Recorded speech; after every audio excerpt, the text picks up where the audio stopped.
তো এই চিত্রনাট্য তো প্রায় আমরা 5 বছর ধরে দেখছি, আর একই ক্যাসেট প্রায় বাজিয়ে গেছে। আমি জানি না উনি বেঙ্গলের পলিটিক্স কতটা ফলো করেন।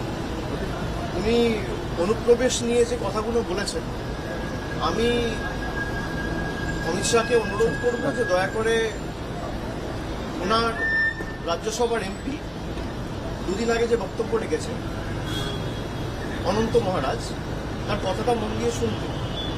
2 মাস আগে তাদেরই লোকসভা এমপি জগন্নাথ সরকার যে কথাটি বলেছে সেই কথাটি মনোযোগ দিয়ে শুনতে। আমি বলছি না 50 জনের বেশি বিজেপির এমএলএ যে রাজ্যসভার সাংসদকে পদ্মফুল চিহ্নে জিতিয়ে রাজ্যসভায় পাঠিয়েছে, সেই বিজেপির সাংসদ অনন্ত মহারাজ বলছেন যে দেশের স্বরাষ্ট্রমন্ত্রী হচ্ছে সবথেকে বড় ঘুষপেটিয়ার পাকিস্তান। আমার কথা না, যে বিজেপির সাংসদকে বিজেপির বিধায়করা নির্বাচিত করে সংসদে পাঠিয়েছে সেই বিজেপির সাংসদ বলছে।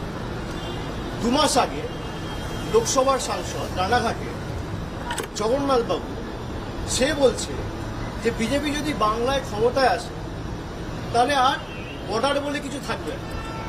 সেই বর্ডার অমিত শাহ সিকিউর করার জন্য মমতা বন্দ্যোপাধ্যায়কে দায় দিচ্ছে।